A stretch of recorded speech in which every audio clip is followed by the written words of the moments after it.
संदीप ठाकुर, जैसे आपने कहा कि भाई इनके और भी व्यवसाय हैं दैनिक भास्कर के, इस वजह से करी गई। तो पहला सवाल आपसे मैं ये समझना चाहता हूँ कि जो भारत समाचार है, जो रीजनल समाचार चैनल है वहां का, उत्तर प्रदेश का, उनके तो कोई व्यवसाय नहीं है, तो उनके ऊपर रेड क्यों करी गई, एक सवाल। और दूसरा, अगर हम व्यवसायों की ही बात करते हैं तो जो न्यूज 18 इंडिया है, जिसका जो स्वामित्व है हम सबको पता है कि किसका है, तो उनके संस्थान के ऊपर भी आज तक हमने तो कोई रेड नहीं सुनी है, या आपने कोई सुनी हो तो बताइए।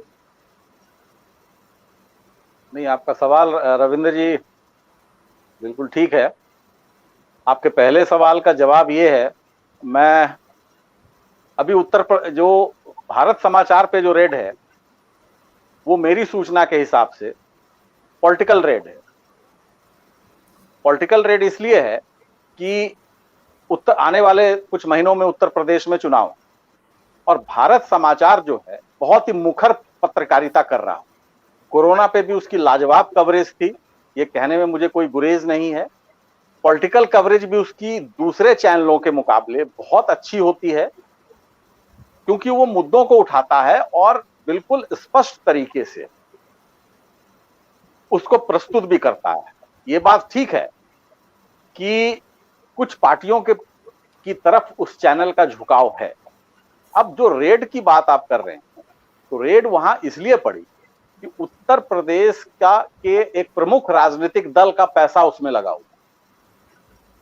वो राजनीतिक दल, मैं नाम नहीं लूंगा, और वो पैसा जो है पूरा इन्वेस्टमेंट उस राजनीतिक दल का है। और ये बात जो है बीजेपी सरकार को नागवार गुजर रही थी काफी लंबे समय। तो जैसे अब हमारे सुमेश जी ने बताया कि भाई एक रेड कोई अचानक तो होता नहीं है कि रात में उठे और सुबह चल दिए। ये पूरी एक लंबी प्रक्रिया है, फाइलें तैयार होती हैं, तमाम चीजें होती हैं। तो इस पे एक लंबे समय से काम हो रहा था। और जो उस चैनल का रेड है वो इसलिए हुआ ताकि उस पे एक पॉलिटिकल प्रेशर बिल्डअप हो।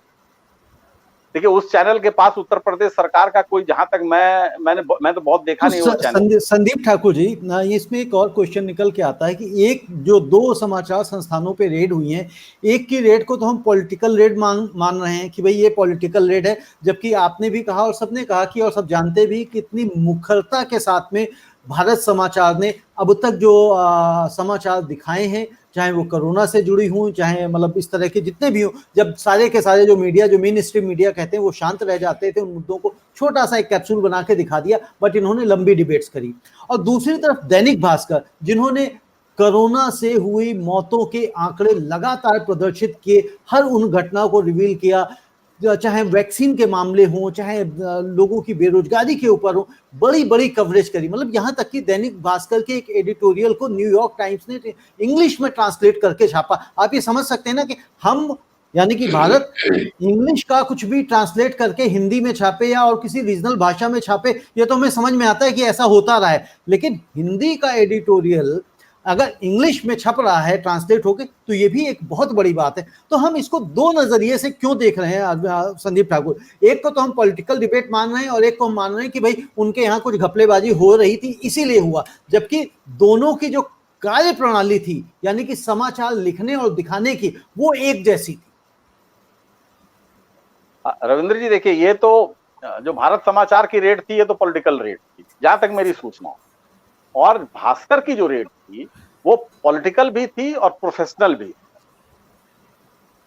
भास्कर सिर्फ कोरोना की ही नहीं, मोदी सरकार की ही नहीं, बल्कि शिवराज सिंह चौहान के सरकार की भी पोल खोल रहा लगातार।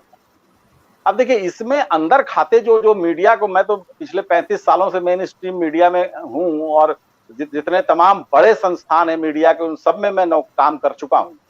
तो मुझे जो इनका खेल समझ में आया है, वो खेल ये है कि न्यूज़पेपर हो या मैगजीन हो या चैनल हो, मान लीजिए उसका कोई स्वार्थ है, उसको मान लीजिए कोई बहुत बड़ा ठेका चाहिए, 500 करोड़ का, 1000 करोड़ का, 5000 करोड़ का, तो वो सरकार पे दबाव बनाने के लिए बहुत ही मुखर पत्रकारिता करने लगता है अचानक। और जब उससे सरकार से सौदेबाजी हो जाती है, तो वो फिर वो न्यूट्रल हो जाता है या फिर नीचे चला जाता है। ये हमने भी किया, हम भी इसके हिस्से रहे, क्योंकि हमें भी क्योंकि जो नौकरी पेशा आदमी है, तो संपादक जो कहेगा पॉलिसी मैनेजमेंट तय करता है, उसको एग्जीक्यूट एडिटर करता है। और एडिटर जो आपको कह रहा है, मुझे एडिटर ने कहा कि भाई रविंद्र गौतम जी को आपको हीरो बनाना है तो मैं हीरो बना दूंगा।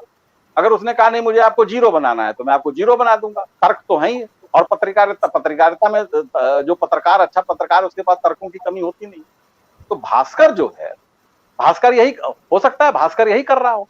जब सरकार को, हो सकता है उसके अपने कुछ स्वार्थ हो, सरकार से कोई काम निकालना चाहता हो, वो काम नहीं बन पा रहा था तो उसने पत्रकारिता कर दी। जो लोगों को लगा कि भाई ठीक है, जो उसने सच था वो दिखाना शुरू कर दिया। जो दूसरे मेन स्ट्रीम मीडिया है वो सच नहीं दिखा रहे हैं। तो ये जो भास्कर की रेड थी, ये प्रोफेशनल और पॉलिटिकल दोनों थी। लेकिन भारत समाचार की रेड जो थी वो पॉलिटिकल थी। जो आपने कहा ना कि भाई आखिर हम दो नजरिए से क्यों देख रहे हैं, दो नजरिए से मैं नहीं देख रहा हूं। दोनों को जज, मैं जो फैक्ट्स मेरे पास हैं उस फैक्ट्स के आधार पे दोनों को मैं जज कर रहा हूं। और जो मेरी नजर में जो जजमेंट मुझे लग रहा है, जो ठीक, जो लगा कि मुझे ऐसा हुआ होगा, वो मैं आपको बता रहा हूं। आपका एनालिसिस ये कहता है।